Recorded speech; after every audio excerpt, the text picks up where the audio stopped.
The N64 is one of my favorite video game systems of all time. I love N64 games. However, one of the biggest criticisms of the system is that it's got a weird-ass controller. It's a weird shape, the button layout isn't really ideal, and it can actually hurt your hand from playing it for an extended period of time. So when I saw that Retro Fighters was coming out with a new N64 controller that was a little more ergonomic, I went in on it, and it finally arrived today. So we have the Brawler64 N64 controller. As you can see, it's got more of a Pro controller or an Xbox 360 style shape. That way it's not going to hurt your hands when you play it for a long time. So let's actually get into this and see how it is. So for comparison, I actually have an N64 controller here. And, you know, it's kind of awkward to hold. I never had too much of a problem with it except for the Z button that's on the back here. So it was a little awkward having to press that, and if you ever wanted to use the D-pad, you really had to move your hand over like that. So this whole section here was mostly just really inconvenient. And for the side-by-side comparison, you can see not too much of a difference in size, but the button layout is actually much better. The buttons are a little closer together, that way you're not stressing your hand too much. And then also, most important to me is you have two triggers on the back that both serve as your Z buttons. Plus, it just feels really good in your hand. The triggers are really well done. It just feels really good to hold. The stick moves really well. D-pad's really nice. Just all of the buttons respond really well to touch. Another big thing for me is the bounciness. The responsiveness of that stick is actually much better than the stick that's on the original N64 controller, which is really important, especially in games like Mario Party, stadium mini games, Pokemon Snap, where it's really important to be able to rotate this stick really well and to have it have that springiness that can help you in a game. You also have a really long cord, which is another important thing to me. It's actually longer than that of the original N64 controller, which is great if you're doing couch co-op or if you just don't want to sit really close to your screen like you have to do with the SNES Mini, for example. It's got a really short controller cord on it. So I'm very excited to get started on this and to test out this turbo button that they have installed on here. So I want to see what that's like. So let's boot up some games. So we'll start out with a staple from the N64, and this is Super Mario 64, just to test out the responsiveness of those A and B buttons, really. Jumping around, just seeing what we can do here. One of the biggest differences I noticed was actually with the triggers. The crouch jumps were way easier because those triggers are so much easier to pull. Didn't notice much more of a difference in the A and B buttons, but they did live up to the original controller. They were still really responsive and worked great. The main difference was just with the movement stick, that it didn't really strain my hand at all to use the stick and jump at the same time. It's just a much easier, more relaxing pose to do with your hands. And even after I played games for about an hour, I didn't notice any difference with my hand, which is not the same for the classic N64 controller. If I usually played that game for about an hour, then no, my hand would start cramping up. It would probably hurt. And Pokemon Stadium. This is to test the movement stick, just to see if it can move the camera any faster. And surprisingly, it did. I felt like the camera was moving a little faster, that the stick was a little more responsive and a little more precise, so that as I was playing the game, I could actually do some of the movements a little better because it's Pokemon Stadium. You know, not all of the shots were lined up perfectly, but that could be said about my gameplay style as well. And then moving on to my favorite racing game on the N64, and that's Beetle Adventure Racing. I think it's a really underrated game on this system, but this was just kind of testing out that C-stick a little more. The movement controls in Beetle Adventure Racing aren't nearly as good as Mario Kart, but I feel like the tracks and the music and just the overall style of the game is a little bit better and more interesting to me. And with this controller, it was actually a little easier to control. A lot of times with this game, when you take big curves, you end up just having to bump into the side of something just to keep you on track. And the levels are kind of built that way. As you can see here, you kind of have to hit stuff to really hit those turns until you start unlocking more maneuverable cars. So to have this controller with a more responsive movement stick it was actually pretty helpful and it made it more enjoyable. However, a problem I ran into is that this game requires the controller pack in order to save data, and that port on the back, I could not get the controller pack to work, nor could I get the transfer pack for Pokemon Stadium to work on the controller. One problem may be that my controller pack is an off-brand N64. I don't have one of the original Nintendo licensed ones. The Brawler64 website and a lot of other reviews that I checked out do say that their safe packs do work on the controller, and so yeah, it's probably just some issue with mine. And so I'll probably try that out later to see if I can get something to work. That way I can progress further in the game playing Beetle Adventure Racing, because this controller is just so perfect for playing this game and it makes it so much more enjoyable. So for Pokemon Stadium, these are just a few mini games that test out different parts of the controller.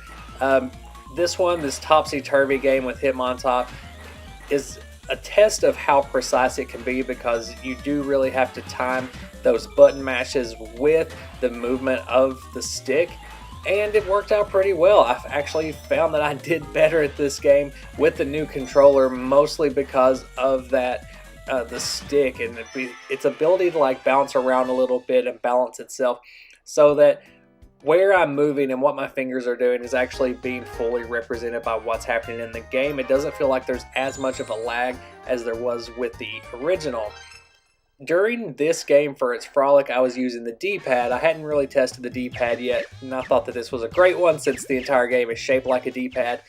And, you know, I thought it was about the same. There's not really anything special about it. The responsiveness was about the same. I'd actually played this game as well, trying out the stick, and I enjoyed the stick better. The D-pad just wasn't as effective for playing this game. And that's where I did encounter a little bit of a downside to the controller, is it's a little more awkward to use the D-pad with this kind of Pro Controller layout than it was on the previous controller. You know, you don't really need it though, even though it is called, you know, the Brawler64 controller, so you would think it would be fit for fighting games that are going to be really relying on that D-pad. So although the controller is making it a little easier on your hands to use the stick, it's not really making it any easier at all to use the D-pad. That still kind of has the same kind of feel and the same kind of problem as it did before. For the last minigame that I played and chose to use in the video, it was Gutsy Golbat, because this also uses some precise movements. You really have to time those button mashes perfectly to actually get all the hearts that you want to get. And I found that it worked pretty well. You know, like, the buttons are super responsive, and because I was combining those with the movement stick, I was able to move around the level exactly how I wanted to, which is a problem I used to have with this game, where just something about the awkward angle of moving the stick, and because it wasn't as responsive and bouncing back, it was hard to maneuver Golbat around. But I found this game much easier to play, a lot like the Hitmontop minigame, where I could do a lot better because the inputs that my hands were giving were actually being represented on the screen a lot better than what I was used to. And that's really what makes this controller feel more like a modern controller, is that you don't really have to go in playing with that kind of like mental state of expecting retro lag, where, oh, it's an older controller, so I actually need to time things, you know, like a 100th of a second off just to get it to move the way I want to, which is a huge problem I have whenever I go back to like NES and SNES games. Is if you're playing Mario, you really have to hit the button right before you want to jump and not exactly when you want to jump.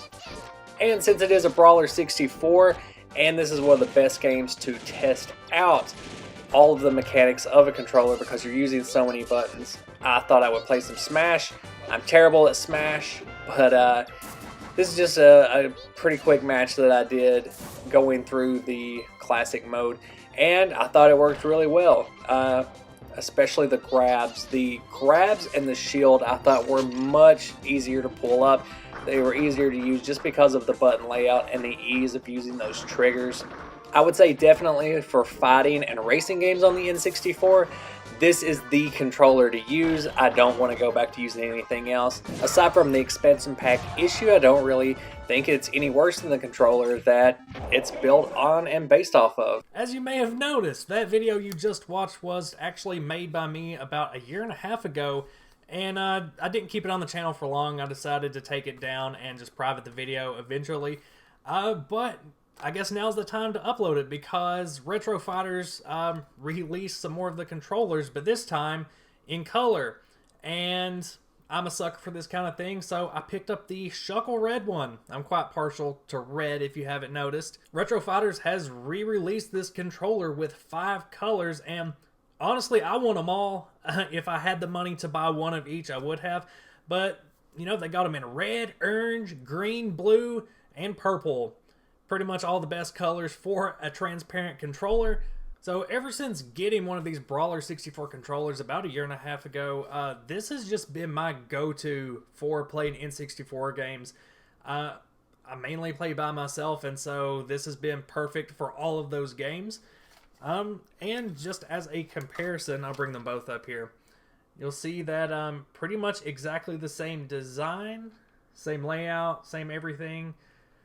In the time since, I have been able to test, especially on this new one, that the rumble packs and the controller packs actually do work pretty well. I still haven't really figured out what the problem was when I last made that video, but still very lightweight, very responsive, same great features with the triggers, especially the stick there.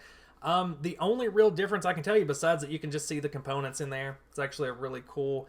I'm not sure if I hold it up to the light. Yeah, you can see how transparent it can actually be when in front of light. The coloration turned out to be a little more pink than red. And just another small difference is just the texture of the molding. With the gray one, it's a little more matte. And this is a little smoother, like you would think would be on a regular plastic controller. While the other one has pretty much the exact same texture as the original N64 controller, which does have a little more roughness. Not really noticeable when it's in your hands, only when you compare them directly. So again, it's a great product. I highly recommend checking out Retro Fighters' website. And if you're a fan of N64 games, I think this is the definitive way to play them. I'm definitely probably going to end up going in on those green and orange controllers eventually. But stay tuned to the channel for more vintage Pokemon and video game stuff in general. I'll see you guys next video. Bye.